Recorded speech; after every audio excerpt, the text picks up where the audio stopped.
What is up, everyone, and welcome back to the Board Game Sensei YouTube channel. I'm your boy Nick, and guys, today I have another video for you. Today we're going to be talking about the 5 games that I believe are adventures. These are the games that you pull out, you set up, and you feel like you're going on an adventure. You relate to the characters, and you're just having a great time. You're in the world, and you can just feel like you are going on this grandiose adventure. So let's hop right into it and start with number 5.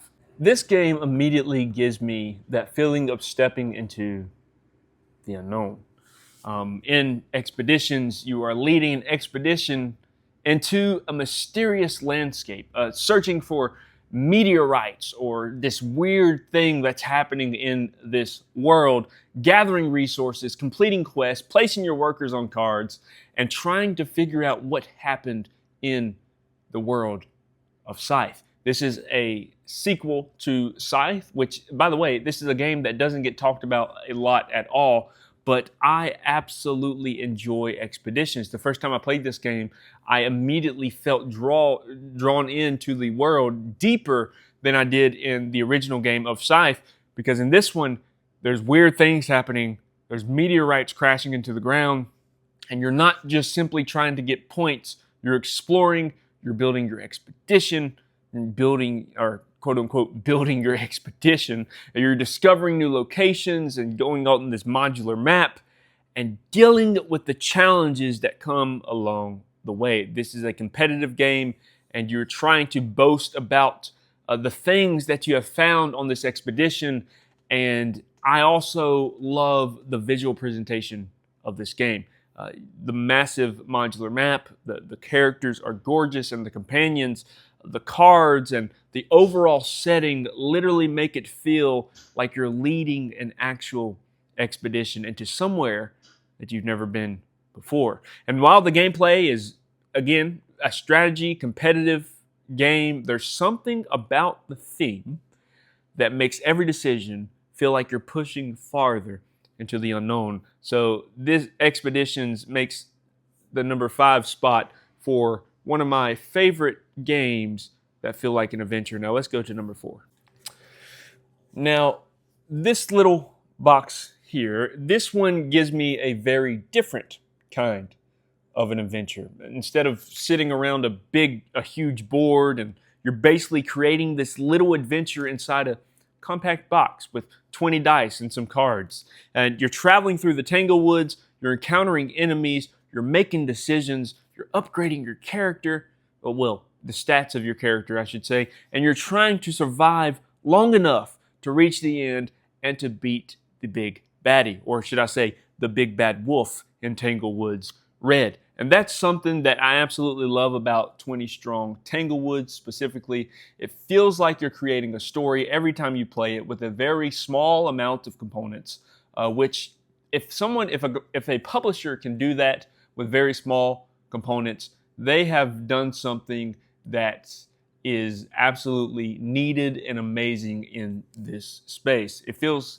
you can have one run where everything goes perfect. You've done well. You feel like you're doing great, and then another run you play of the game when the game just absolutely destroys you as you're going through the woods here in Tanglewoods. And because it's so easy to reset and try again, you always have that feeling of, okay, let's see if I can get it this time, or see how far I can make it on this second go. Tanglewoods also has that classic fantasy adventure feeling that I really enjoy when it comes to the board gaming space, and the fairy tales, and all that really cool stuff there. And you're wandering through a dangerous wilderness, and you're fighting creatures, and you're collecting powerful abilities, and trying to overcome what the game throws at you.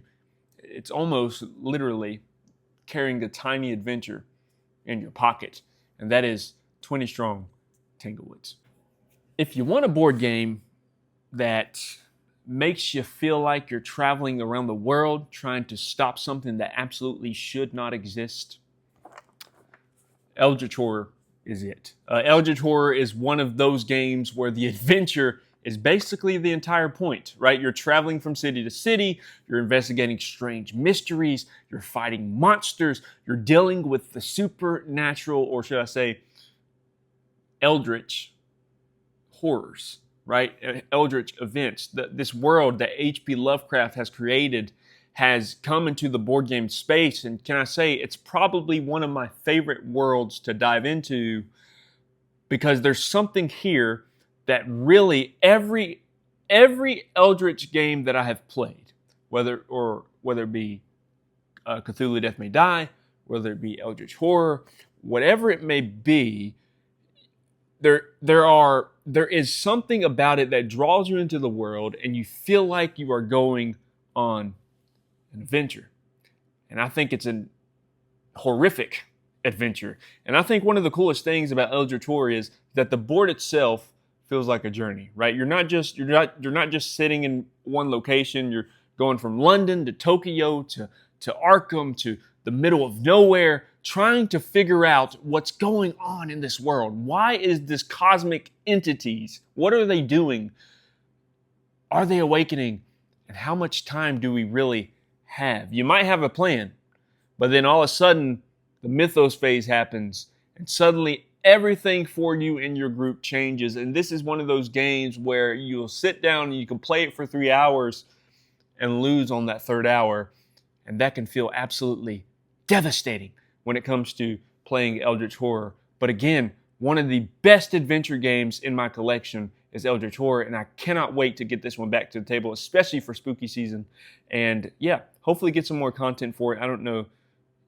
You just don't know where the story's going to go with this one. And you just know something terrible is probably going to happen and waiting for you around the corner. So that is Eldritch Horror, the number 3 game that I feel like a solid adventure game for anyone to play. Now let's go to number 2. Now coming in at number 2, we have the Lost Ruins of Arnak.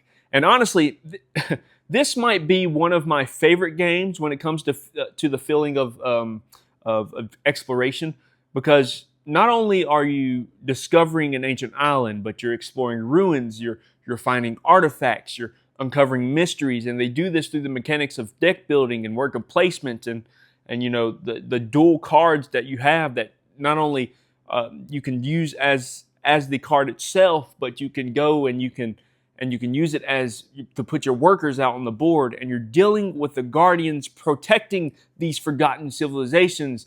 And the theme here is just absolutely fantastic. It's such a great game, but what really makes it feel adventurous is the way exploration is tied directly into the gameplay. Like I said a little bit ago, you start with a relatively small amount of options, right? You start there on that first part of the track there, where you're collecting resources, or you can go and explore this island, and as you explore the island, you unlock new locations, you discover new resources, you're finding powerful artifacts that you can use, and you recruit assistants, and slowly your expedition becomes stronger and stronger and stronger, and you go farther into this temple to get points, and it feels like you're actually uncovering a lost civilization. At the beginning of the game, you're basically just trying to survive and figure things out as you're at your base camp, right? But by the end of it, I mean, you're racing deeper into the ruins with much more, much better stuff, the cards, the resources that you get, and I think this one is an absolute banger when it comes to expedition type adventure game. Lost Ruins of Arnak, or should I say Indiana Jones, the board game, right? But that's my number 2. That is Lost Ruins of Arnak. And now let's get to my number 1, and this one is fantastic. Before I get to my number 1 game, this is one that will probably not surprise you much, right? But this is one of those games that I really want to get to the table more and really explore. See what I did there? Explore it more in this world, and I cannot wait for the Legacy campaign game of it to come out. Let me go ahead and show you. My number 1 game that feels like an adventure to me is The Witcher Old World. This is probably the game on the list that most, like I said, that most gives me that feeling of being the main character in an adventure, or having an adventure, right? You're a Witcher, you're traveling across the continent, you're visiting different locations, you're fighting monsters, you're training, you're improving your deck, you're getting into trouble, and you're basically creating your own Witcher story in this game. And I have tons of expansion content to go through, and the Wild Hunt and all that. And that's what I love about this game, is that you can literally play the character and do whatever you want in this miniature sandbox adventure game, right? And it's just fantastic. You encounter different situations. Again, you fight monsters. I can't stop saying that. You make choices. You gain new cards. You become even stronger, right? And eventually, you're going to look back and you're going to realize, you're going to say, you've created this entire adventure for your Witcher. And not only that, but your friends are having a good time. They're creating their adventure for their Witcher. And the map also does a lot of work here, because there's something incredibly satisfying about physically moving your Witcher around the map or around the continent. And you're not just playing a card game, right? You're not just playing this deck builder, but you're traveling, you're reading stories from cards that will help you and that you can make decisions on and go to these different places. If you're playing with some of the expansions, it's got these really cool mechanics in it to where, you know, if you're doing the Monster Trails expansion where you can find the trails of the monsters, or if you're fighting the Legendary Hunt where you got to become strong enough to beat the monster, or else you're just going to lose everything. And that's exactly what I want from an adventure board game. I want to feel like my character is going somewhere and has something to lose. I want to discover things. I want to, again, fight monsters. I want to get stronger. And I want to come away from the game feeling like I actually experienced something. So that is my 5 favorite adventure type games where you feel like you're going on an adventure. Guys, if you like what you see, hit the like button, hit the subscribe button, hit the bell notification, or don't do it at all. I'm just glad you guys are watching. Thank you guys for watching, and I'll see you on the next one.